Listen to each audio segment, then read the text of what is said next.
We tend to think of death as an absolute, right? A guaranteed mechanical failure that's eventually going to come for every living machine. But deep within the oceans and frozen beneath the earth, evolution has engineered these anomalies. We're looking at creatures today that don't just resist death, they've literally written it out of their biological code entirely. Now consider the biological impossibility of just hitting a reset button on age. These aren't science fiction concepts. These are functioning, real-world organisms. They can pause their biological clocks, completely replace their cells, and manipulate time to survive some of the most extreme environments on the planet. Let's start by looking at a creature that has figured out how to rewind time altogether, the biological reset of the Turritopsis dohrnii. We're talking about the immortal jellyfish. It's only about 4.5 millimeters across, but it harbors this genuinely terrifying survival mechanism. When it faces starvation or gets injured or just gets too old, it sinks to the seafloor, reabsorbs its own tentacles, and transforms into a completely disorganized blob of tissue. And then, from that formless state, it reverts entirely to a juvenile polyp stage and buds off into completely new, genetically identical youth. Scientists have actually watched the exact same specimens repeat this cycle endlessly in isolated labs. There is literally no known biological limit to its lifespan. The secret behind this is a process called transdifferentiation. It's when specialized adult cells, like muscle or nerve cells, literally change their core identity. They revert all the way back to unspecialized stem cells to rebuild a completely new body from scratch. It's not just healing a wound.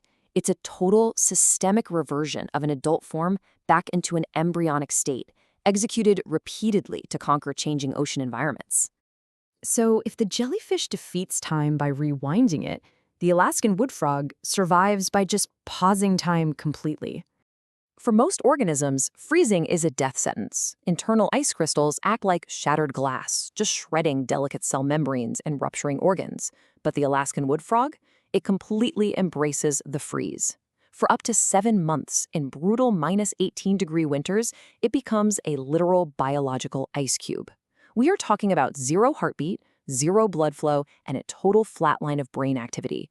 It enters a prolonged state of clinical death. But here is the brilliant masterpiece of its extreme biochemistry. Before freezing entirely, the frog's liver swells up and purposefully floods its bloodstream with extreme concentrations of syrupy glucose.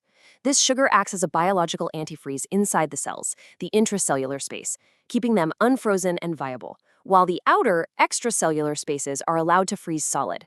The frog dictates exactly where the ice forms. And when the temperature finally rises, the internal ice melts, the frozen heart spontaneously restarts, and the nervous system just comes back online with 0 tissue damage. Moving from the frozen ground to the freezing pitch-black abyss of the North Atlantic, we find an ancient leviathan that simply slows time down, the 500-year patience of the Greenland shark. This creature moves through time so slowly that centuries feel like seasons. Thanks to groundbreaking radiocarbon dating of proteins in their eye lenses, we now know their lifespan defies all mammalian logic. Some of these female specimens are estimated to be over 500 years old. That means these massive creatures were swimming in the deep ocean before the Industrial Revolution. They predate the invention of the telescope, and they are still swimming out there right now, having survived through entire epochs of human history. Now, this extreme longevity requires a profoundly depressed metabolism. They swim at an agonizingly slow 0.3 miles per hour, and they grow just 1 centimeter a year. But here is where the biology gets incredibly dark. Nearly all adults are physically blinded by parasitic copepods. These parasites attach directly to the shark's corneas, physically hijacking their vision, and forcing the host to hunt in total pitch-black darkness. It's a deeply disturbing biological takeover, meaning the shark has to rely entirely on an acute sense of smell, its flesh saturated with a chemical called TMAO, just to survive the freezing temperatures and crushing depths. It's a brutal existence, but one that outlasts human empires.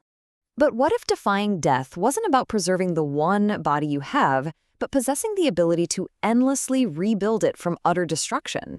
Take the planarian flatworm. If you physically sever this worm into exactly 279 tiny fragments, you don't get a dead worm. You get 279 brand new, perfectly functional clones.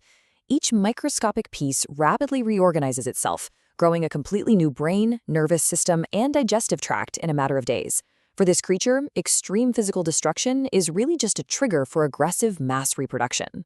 This violent regeneration is driven by neoblasts. These are pluripotent stem cells that make up a full 20% of the worm's mass. And the truly unsettling part? When decapitated, the headless body doesn't just grow a new brain, it actually retains its behavioral conditioning and memories from before the dismemberment. The memory literally survives the complete physical destruction of the original brain. It proves that the biological self here is entirely decentralized. The tiny freshwater hydra pushes this cellular economy even further. It's a biological pattern that simply refuses to die.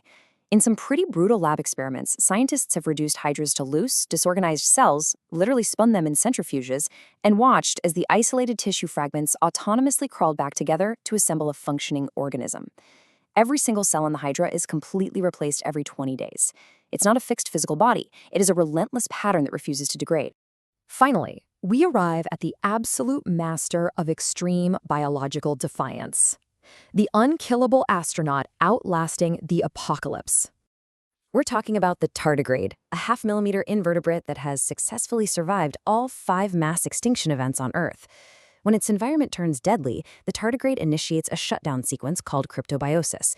It pulls in its limbs, severely dehydrates itself into a glass-like state called a ton, and substitutes its internal water with trehalose sugar. This flawlessly locks its cellular structures into an indestructible stasis. And when we look at its survival record in this state, it's absolutely staggering. It endures boiling heat of 150 degrees Celsius and temperatures near absolute zero. It survives pressures 6 times greater than the deepest ocean trenches and withstands thousands of times the lethal human radiation limit. It even survived 10 days in the absolute vacuum of space during a 2007 mission. At the molecular level, its DNA is physically shielded by a unique damage suppressor protein, literally preventing its genetic code from being shattered by cosmic forces. Taking a step back from all this, you realize that mortality is really just an evolutionary negotiation. It is not an unavoidable law of physics. For these organisms, lifespans, cellular decay, and even brain death are boundaries that have been systematically dismantled. The architecture to bypass death operates silently all around us. Whether it's the immortal jellyfish rewinding time through transdifferentiation, the wood frog pausing time via controlled freezing, the Greenland shark suppressing its metabolism for centuries, the planarian worm rebuilding its body from utter destruction, or the tardigrade initiating cryptobiosis to outlast the apocalypse.